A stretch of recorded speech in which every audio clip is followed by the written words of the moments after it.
I'm Michael Barron, and my wife is Sophia Dawes Barron. I work as the executive editor at the Chicago American Globe, and she's the senior vice president at Gravely Publishing. We have two children, Michael Jr., who's 23, and Ashley Sophia, who's 21. Jr. is wrapping up his international diplomacy studies at Princeton, and Ashley is studying at UC Berkeley. I sometimes tease that she's studying underwater basket weaving. She'd off me for saying that. They're both doing really well in their studies. We both bring in good money, though she makes a bit more than me.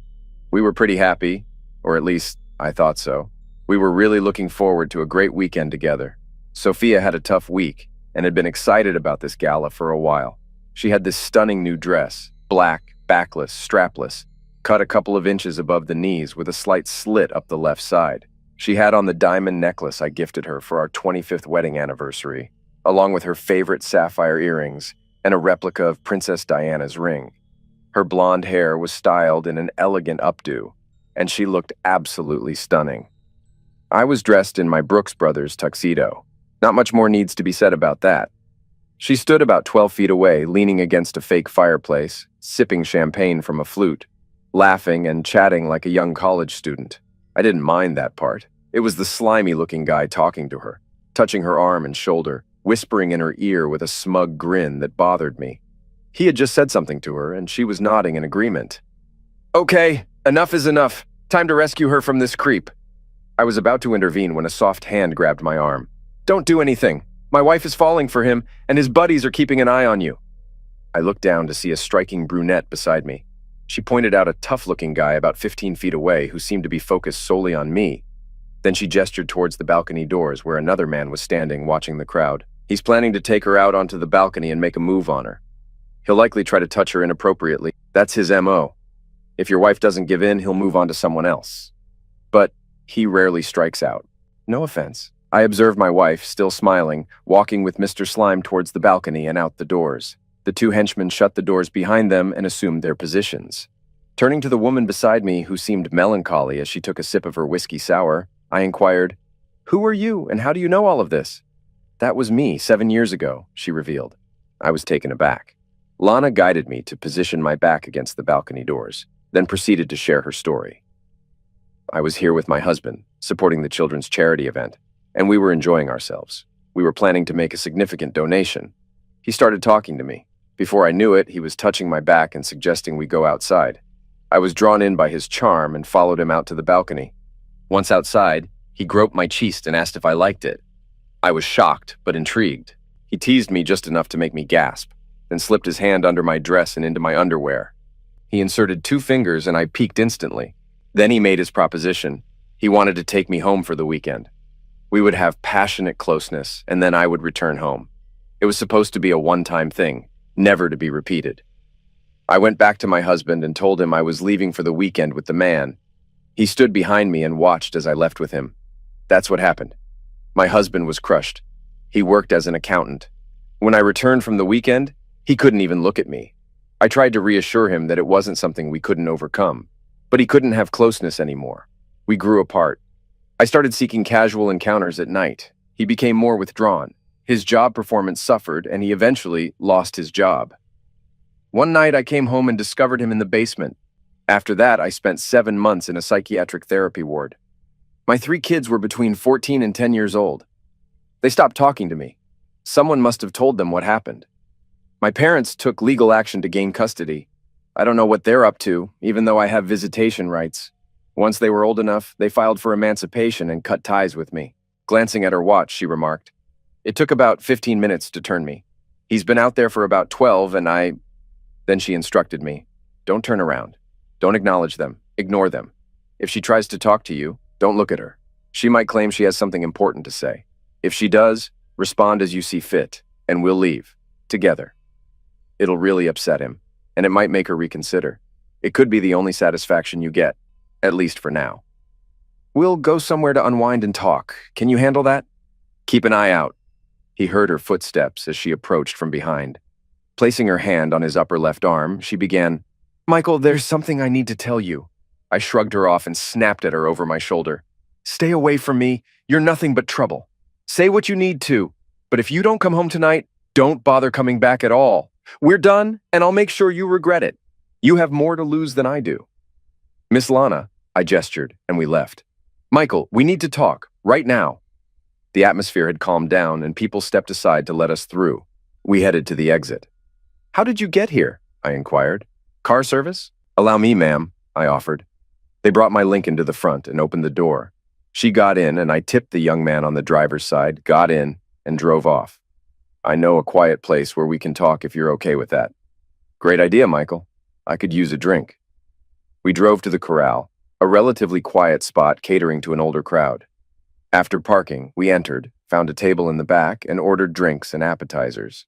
She shared what was left of her story, and I filled her in on Sophia and me. She was a college professor and faced a setback in her career when the news broke. I mentioned I was the executive editor at the Chicago American Globe, with 6 years in the Air Force, specializing in special operations, and nearly 20 years as a reporter and journalist. I detailed my background. We had 2 kids, Michael Jr. and Ashley Sophia, both away at college. So what are you planning to do?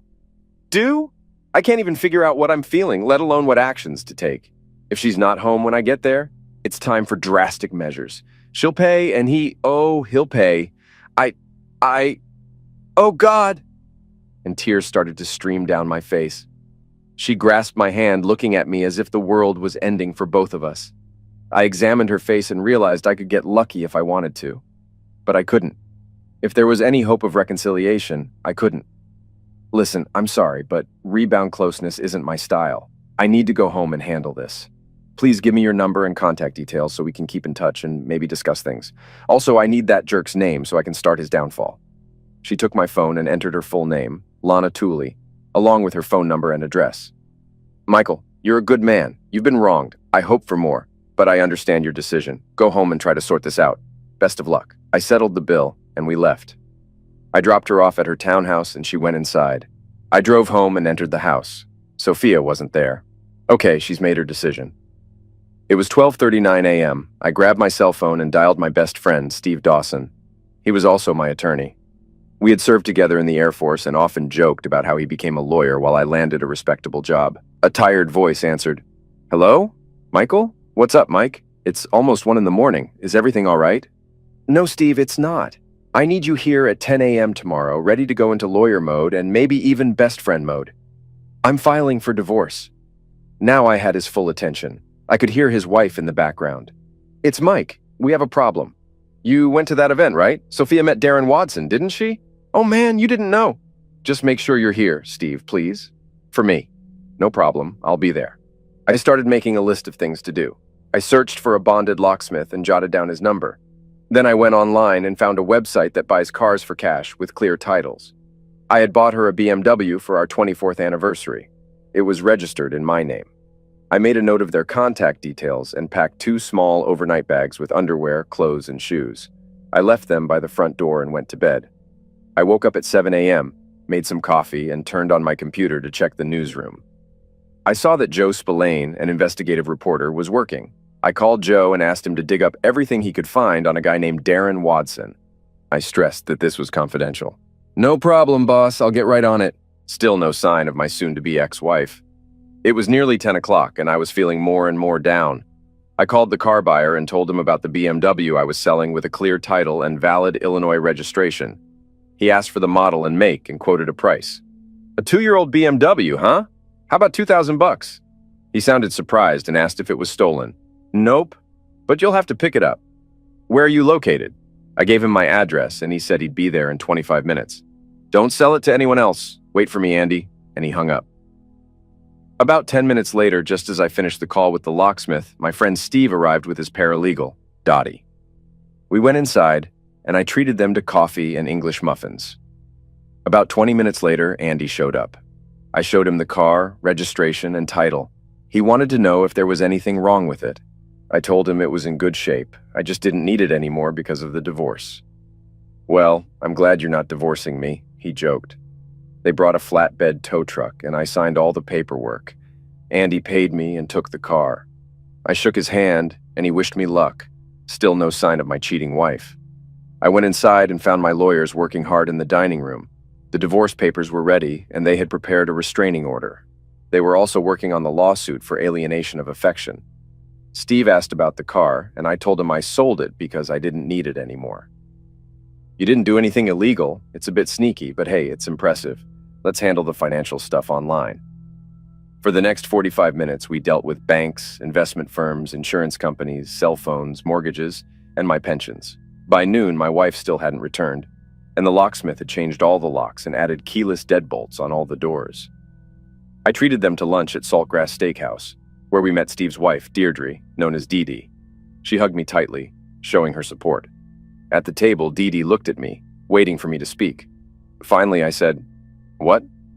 She wanted to know what happened and what I planned to do next. I didn't do anything except trust my wife. She blindsided me, and I'm still trying to process it. Is there any way to fix this? Hell no! She's still not back. And honestly, the only way out might be if she ends up dead. Dee Dee looked at me sympathetically and nodded, saying she understood. She couldn't fathom why Sophia did it. After talking for a while, we headed home.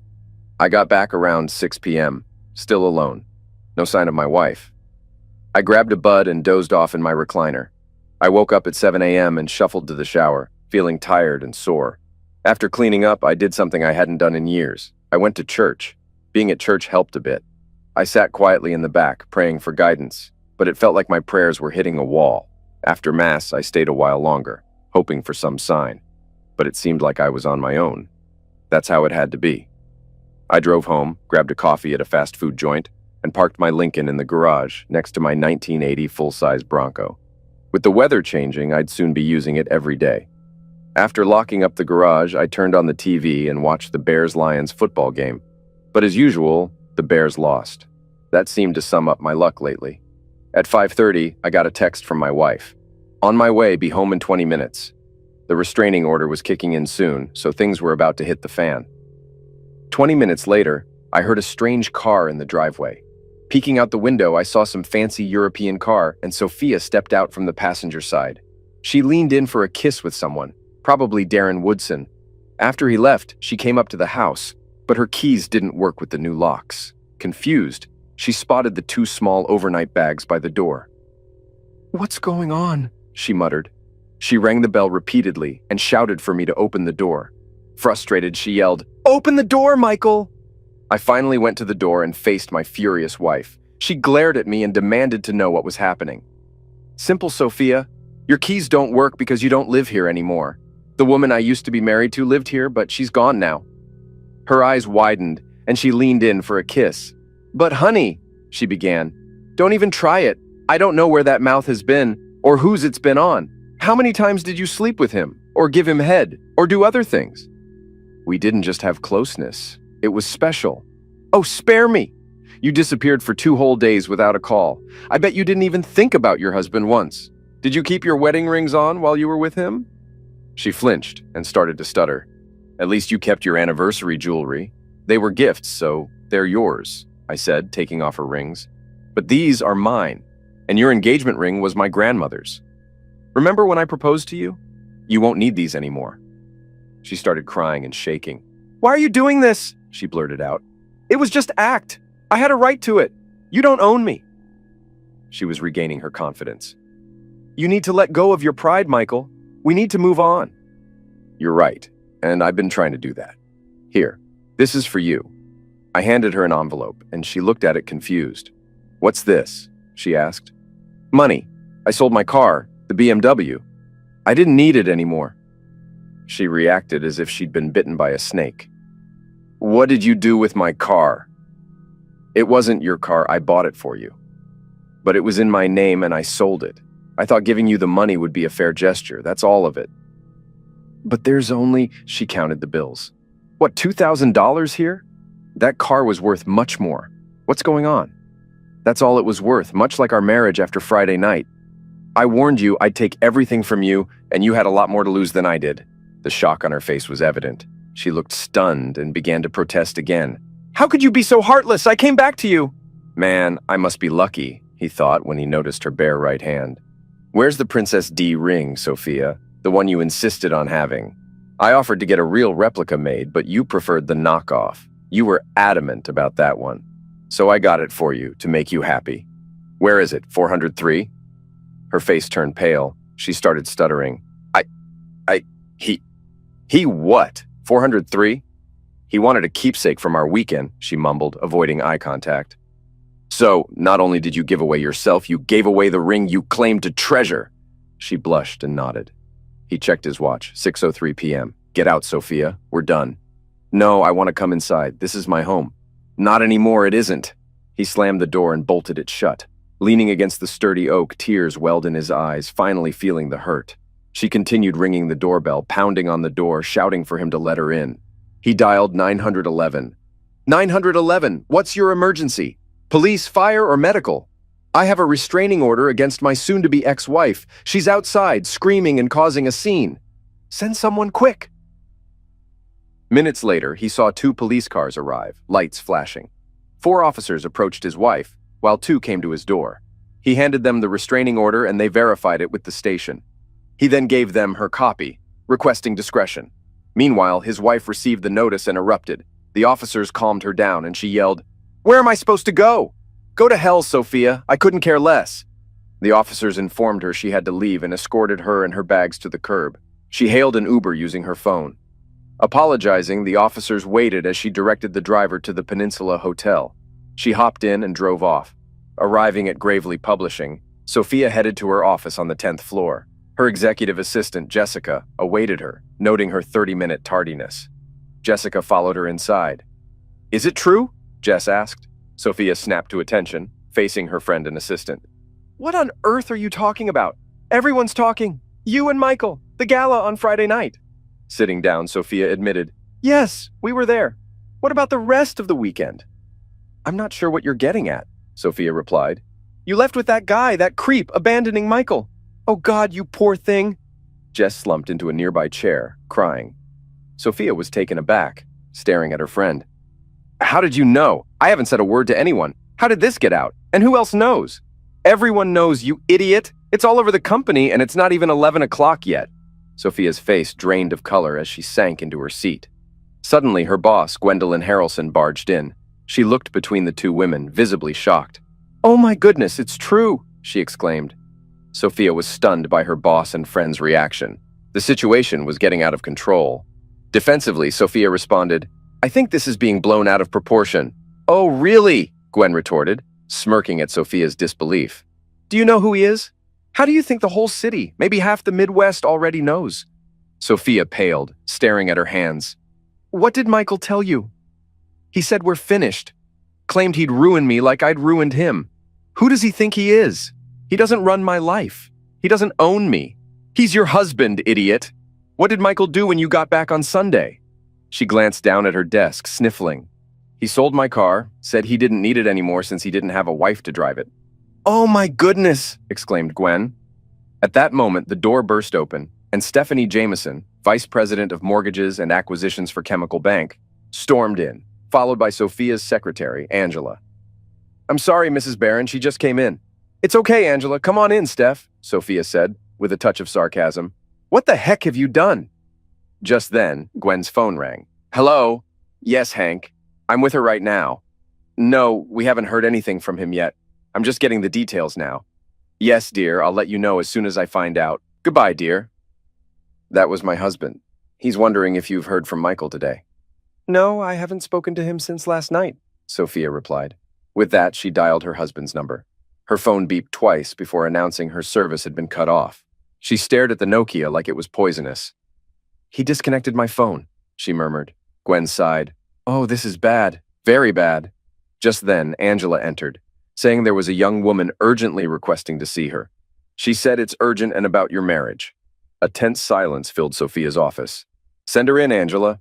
A tall young woman with blonde hair, dressed in a navy blue skirt, ivory blouse, 3-inch heels, and a blazer, entered with a small briefcase.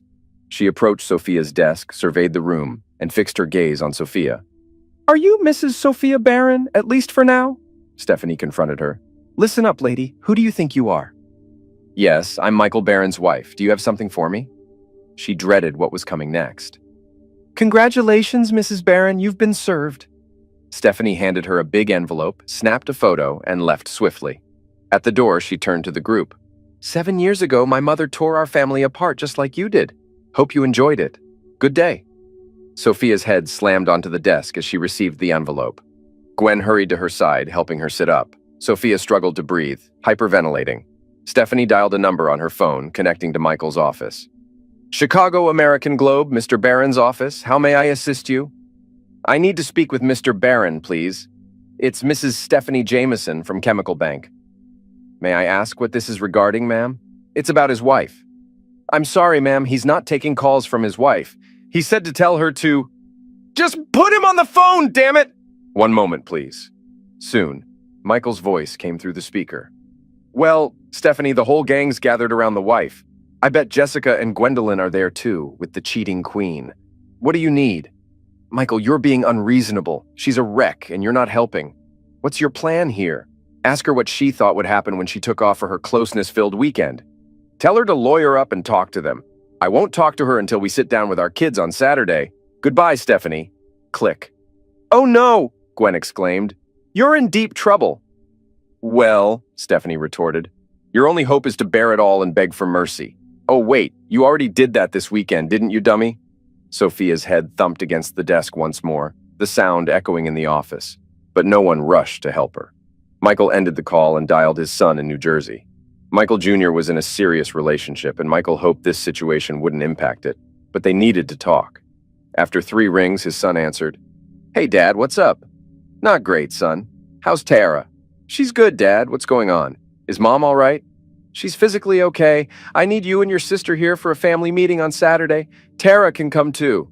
2 tickets will be waiting for you at the counter on Friday. Janine will give you the details. Don't ask questions. Just be here. It's important. Dad, what's happening? You're scaring me. Son, I haven't talked to you like this in over 10 years, but I need to now. Trust me and do as I say without questions. He hung up, deciding not to influence their opinions about their mother. He'd let them decide for themselves. The conversation with his daughter went similarly, but she seemed more emotional. She agreed to see him on Friday. The rest of his day passed quietly.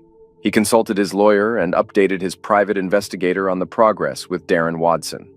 Back at Gravely Publishing, the women gathered together, trying to offer support to their friend Sophia, who was overwhelmed with babbling and tears. What have I done? What have I done? Sophia was inconsolable, unable to grasp reality. Eventually, Gwen took charge. We need to pull ourselves together and level the playing field, she called a friend on her cell phone. Hey, Carolyn, it's Gwendolyn Harrelson. Can you represent a friend of mine in a divorce? Her name is Sophia Barron. Yes, her husband is Michael Barron. Wait, what? Oh, I see. Thanks a lot. What was that about? She's already seen as toxic. That was Carolyn Herrera. She's tough and hates bad husbands almost as much as cheating spouses.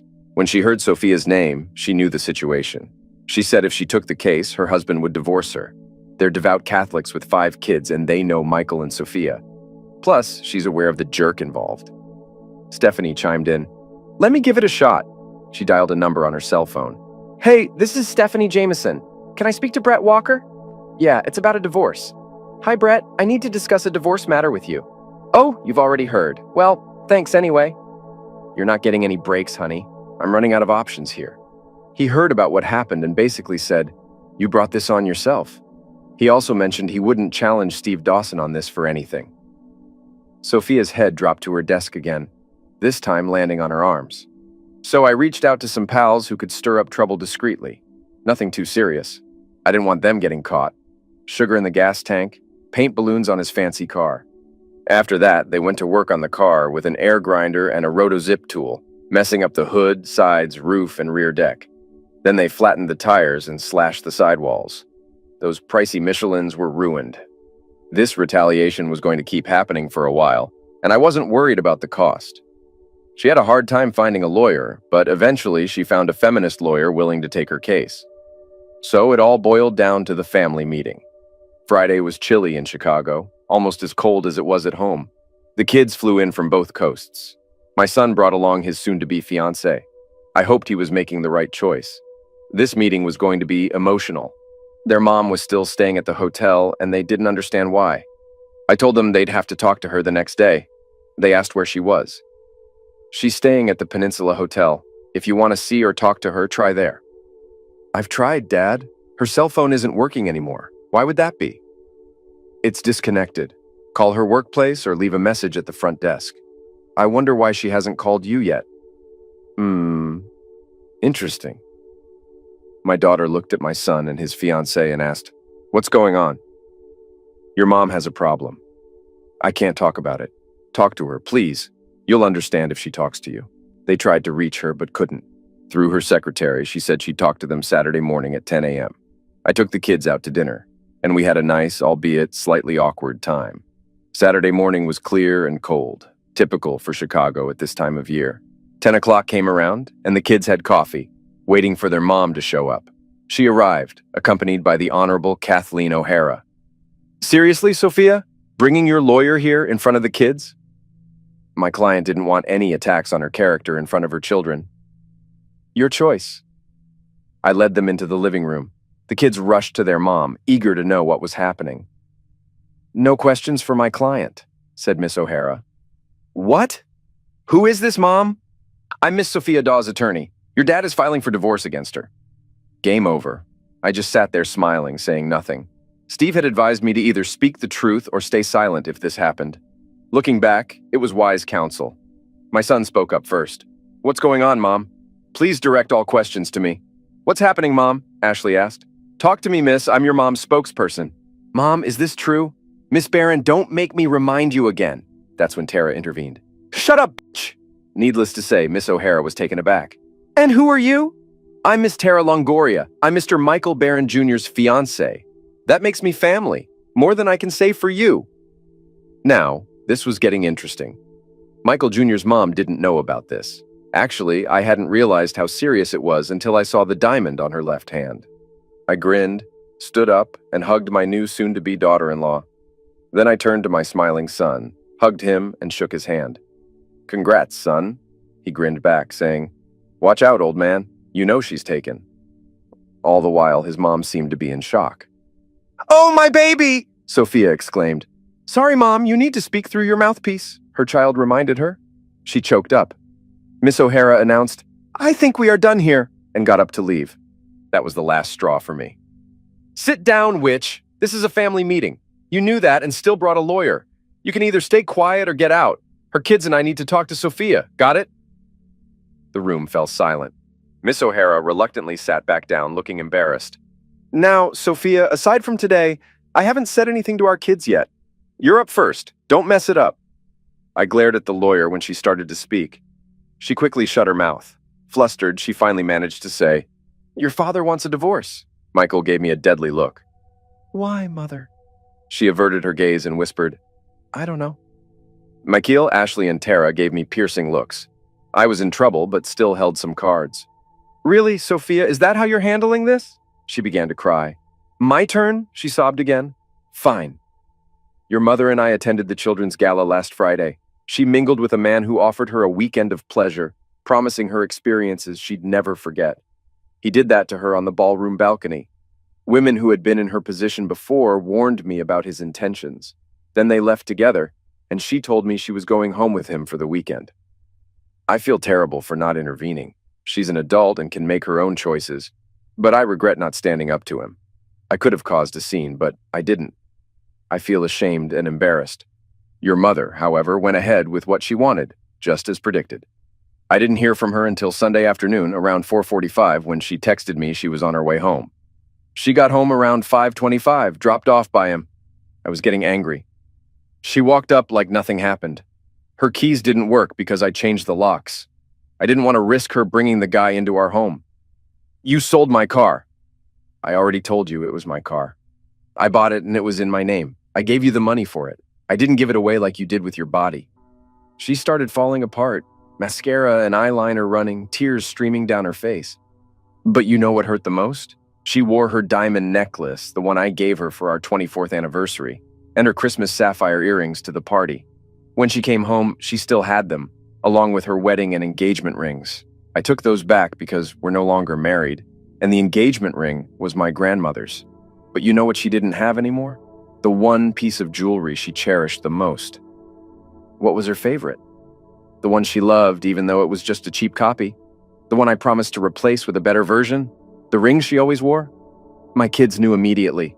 "Lady Di's ring," they said. Sophia collapsed, crying. Yeah, Lady Di's ring. She lost that, and you know why? Please, Michael, stop, please! He wanted a keepsake. She gave it away, just like she gave herself away. My children hugged each other, shocked. Sophia was a wreck. Please stop. I'll sign everything. Just stop. So I spent the weekend and the whole week sorting things out and crying. I cried a lot. That's why I have nothing left now. Then Ashley said, Daddy, can't you forgive her for one mistake? Yeah, Dad, it was just one time. Mom deserves better from you. Move on. I missed the first chance, couldn't handle the tough situation. Michael's response was another setback. I was behind now, feeling stunned. I didn't see this coming. Was I the only one hurting so much? Was it all my fault? Were my kids suddenly clueless? Are you even listening to what we're talking about? Do you know what she did? Let's see. Tell me, Sophia, did you have an inappropriate conversation with a man, not your husband, last Friday night? I chatted with a handsome guy. One chance passed. Answer the question. Well, I guess I might have. Another chance gone. I was doing okay. She couldn't give a straight answer. And did he tell you to tell your husband you were going home with him to be intimate? Yes, but I'm a grown woman. And, a close call. Still hanging in there. I see. So did you sleep with him? Because I wasn't there. I don't know, so tell us what you did all weekend. Did you play games, talk poetry, write letters to your kids? Did you even bother to call your husband? You're just a 403. She threw an insult, and I avoided it. I wanted it, so I did it, she confessed. Know this, I'll have you questioned under oath about that weekend. The world will know if they don't already. And the woman who served you papers? She's actually a lawyer. She volunteered because her family faced the same issue. That's why she became an attorney. Sophia realized she was in trouble. She broke down, all her confidence gone.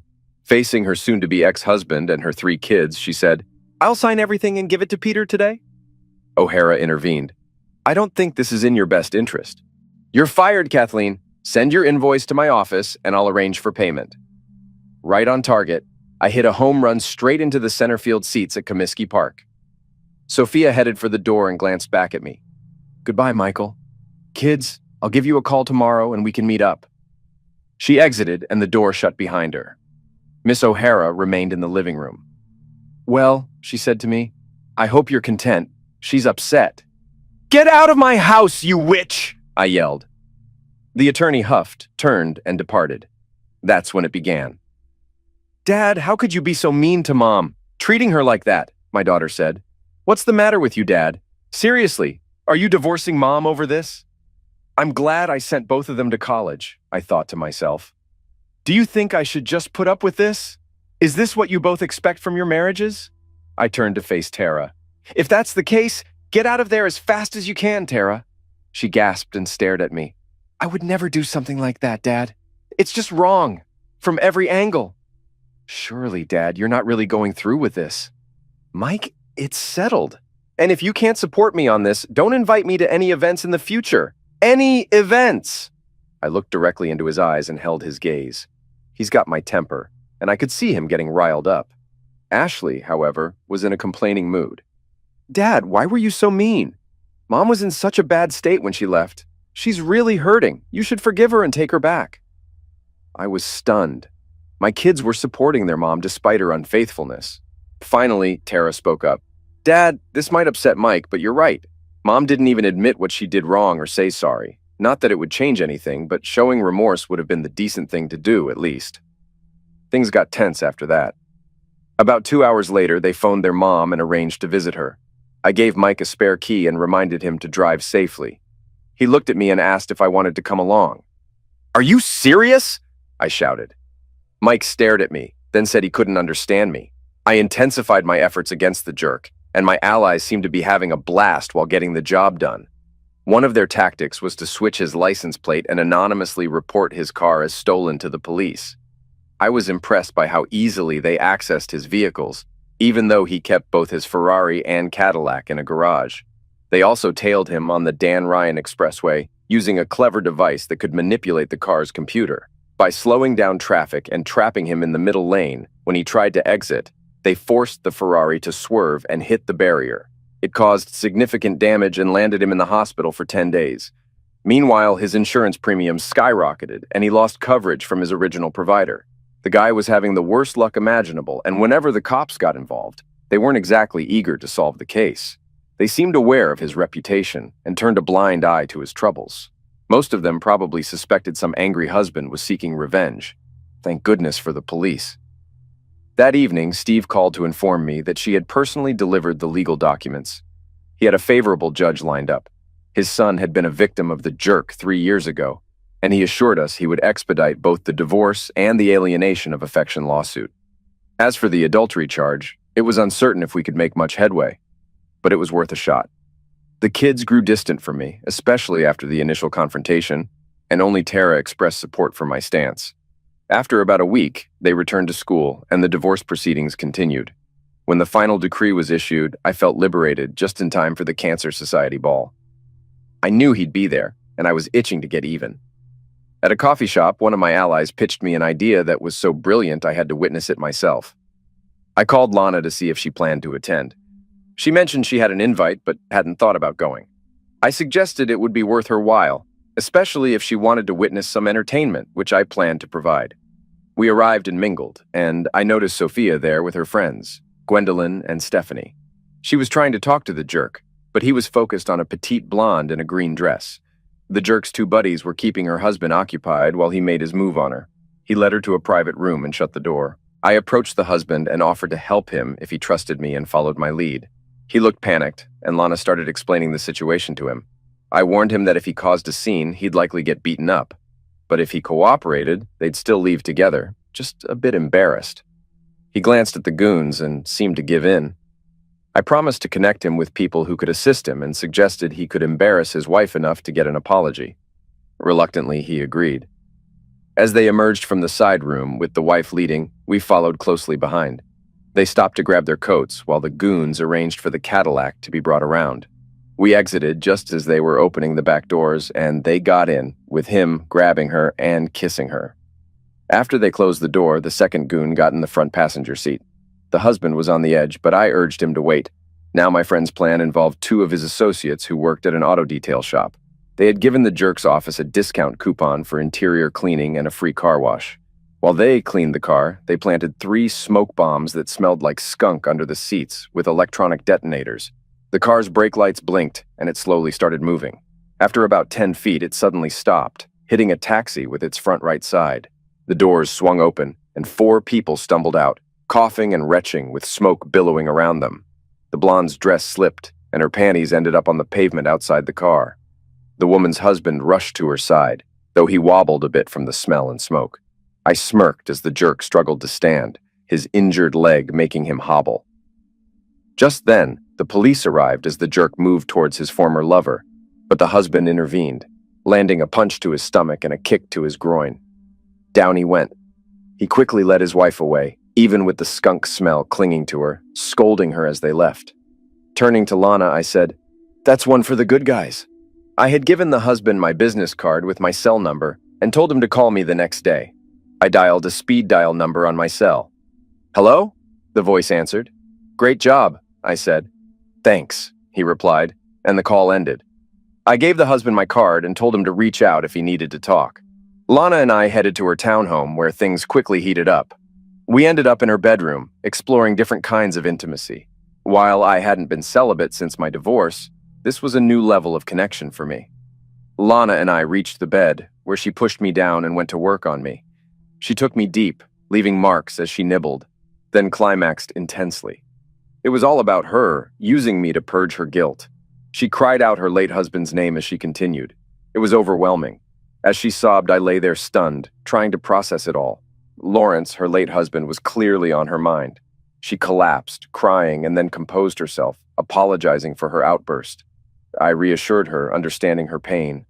We talked, acknowledging the emotional intensity of the moment. I wasn't sure what I felt for her, but there was a connection. After some rest, I showered, dressed, and kissed her before leaving. She asked if I thought she'd be okay, and I assured her I'd call.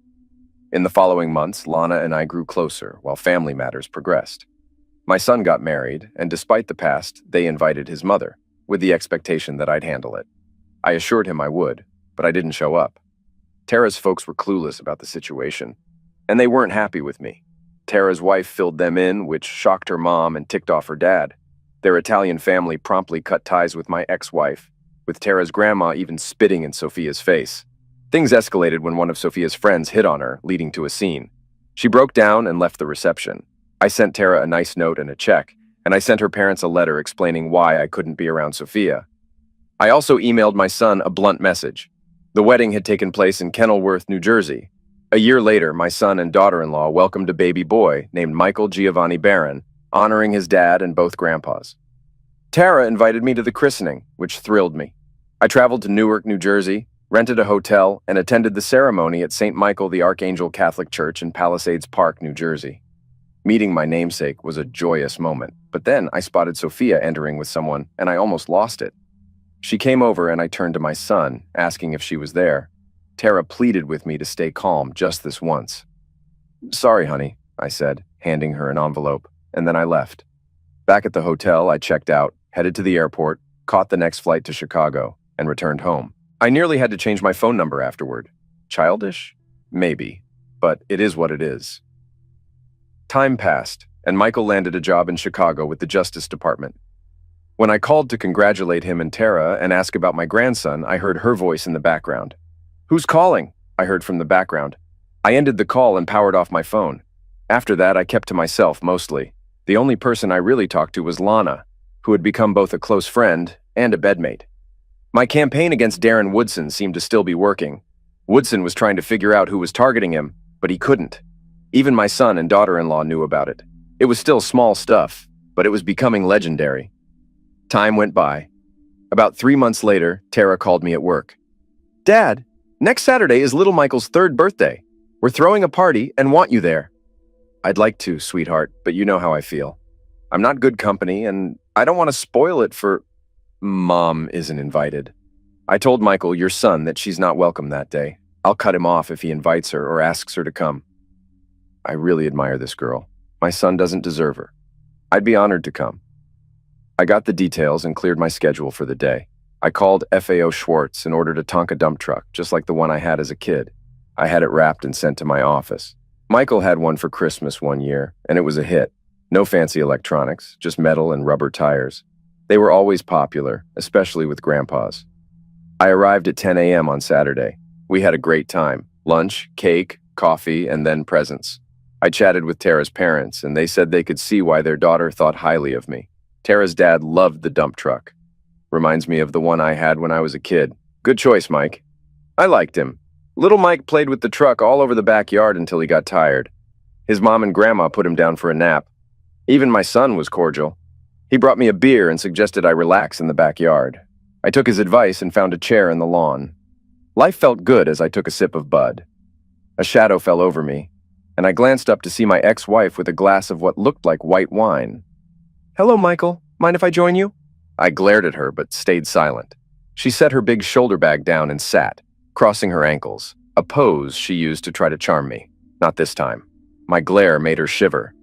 "You're not making this easy, are you? Anyway, Michael mentioned you'd be here, and his wife made it clear I wasn't welcome. It might not sit well with him, but he thought it was worth a shot to patch things up between us. Michael thinks we deserve another shot. I want us to be together again, to wake up in each other's arms, grow old together. I've been lonely these past years. What do you say? Can we try again?" I looked her over. She'd aged a lot, gained some weight, developed a nervous tic. She never apologized, just launched into her speech. I wondered where the woman I married had gone. I sighed, finished my beer, and got up. "Well," she asked, "what's your answer?" "Not just no, but hell no, Sophia. I've been through hell these past 3.5 years because of you." Maybe harsh, but it felt good to say. I walked away.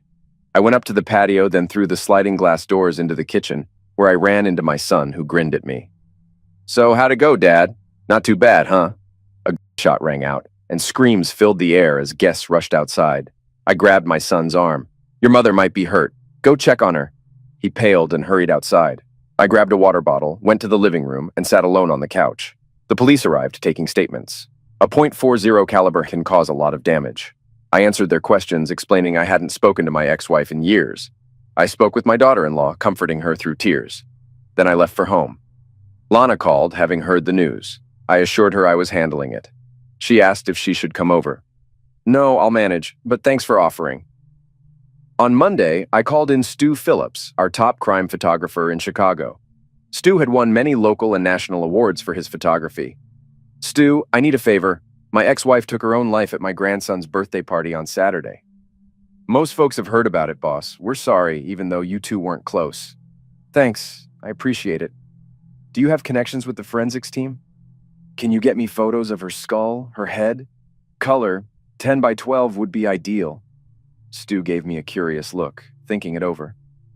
It's a bit unusual, but I can make it happen. I know some folks who owe me a favor. Might be a little weird, though. Thanks, Stu. I owe you one. I'll get it done in a few days, boss. A plan started forming in my head, adding to my revenge campaign. The wake lasted 3 days at a fancy funeral home on the west side. Her casket remained closed due to her appearance. She had many friends, with hundreds attending. I wasn't there. Word had it that my absence didn't go unnoticed. The day of her funeral was gray and rainy. I felt cold and damp. The procession included 4 flower cars, 3 limos, and the hearse, with about 60 cars following. Again, I wasn't among them. I stood at the cemetery, watching from a distance in the misty rain. I observed as the coffin was carried to the grave. Despite the weather, a large crowd gathered, and the priest said kind words. It made me wonder who he was talking about. I was surprised he even showed up, considering the circumstances of her death.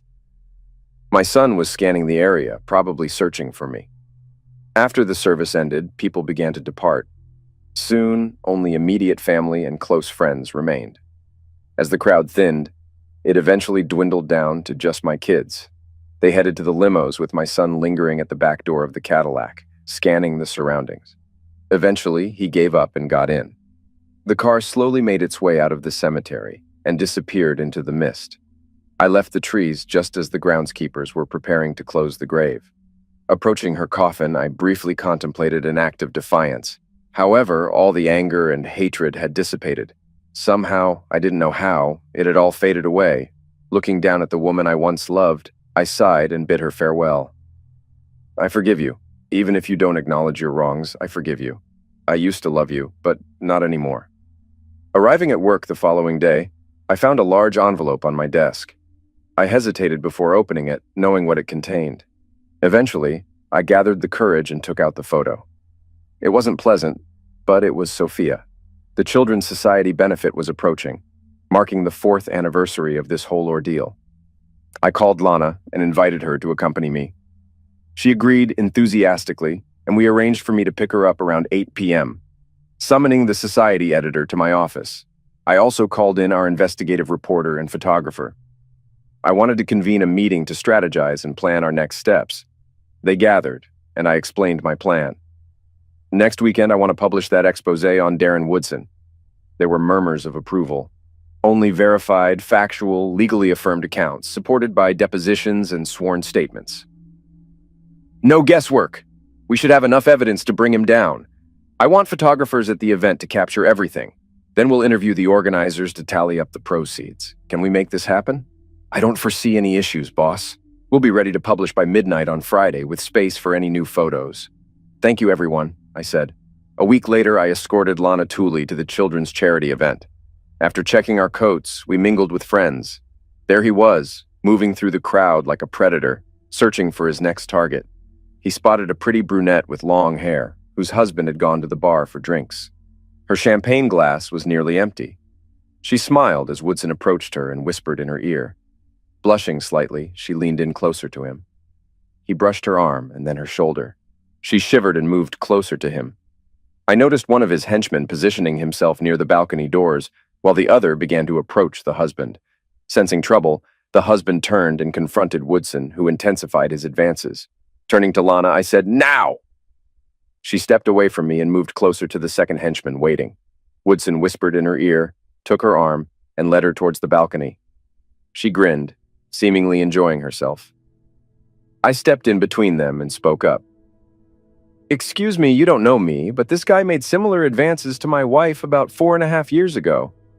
She gave in and went off with him for the weekend. It wrecked our marriage and led to this," I said, showing her a photo of my wife's battered face. "This is my wife. She took her own life last week. I placed the picture in her hand. She went pale, trembled, and dropped her glass, which shattered, causing a commotion in the crowd. "This is your chance to avoid the same mistake she made," I discreetly signaled to the nearby photographers and noticed one of Woodson's henchmen moving towards me. The shocked woman glanced at the photo, then turned to Woodson. "You jerk!" she shouted, slapping him across the face with her nails digging into his skin. Just then, his bodyguard approached, but Lana stepped in. "Excuse me," Lana said calmly. I turned to leave, brushing past Woodson with my right shoulder. He glared at me. "It's you!" he snarled, reaching for my shoulder. "Let go of me!" I growled, spinning away from him to my left, then pivoting to punch him square in the nose with my right fist. His nose crumpled and his jaw cracked. Blood gushed, and he collapsed like a sack of bricks. His henchmen stood frozen while cameras clicked around them. Lana took my arm as the brunette's husband approached her. "Please, take me home now," she said, her voice trembling. We stepped onto the dance floor and the crowd parted as we moved to the center. Facing the crowd, I pointed at Woodson. "I should be ashamed of what that guy got away with," I exclaimed. "You should all be ashamed for supporting him just by donating to charity. The charity, along with Chicago and society, should be accountable for his actions. On Saturday and Sunday, there will be a newspaper article with the facts and the brave statements of his victims. Read it and take it to heart." Lana pulled me away before I lost my cool, and we made our way through the crowd. Back home, she iced my sore fist, then we had a passionate night together. The consequences were swift and harsh. While his actions weren't illegal, public opinion was ruthless. He became an outcast, and charities rejected his donations. Contributions to the children's gala plummeted by 65%. Several organizations returned his money, removed him from boards, or censured him. Even the NAACP distanced themselves. As a stockbroker, his negative reputation cost him his license and job. He attempted to sue me and have me arrested, but the husband of the woman he tried to seduce, who was an ADA in Cook County, launched his own investigation, rendering the lawsuit futile. He was found 2 weeks after he was fired in an alley down by the old stockyards, his Johnson removed and placed in his mouth. Too bad. Lana and I became a couple, though marriage isn't certain. Reconnecting with my kids and bonding with her children has been challenging but rewarding. We're navigating through the difficulties as best we can.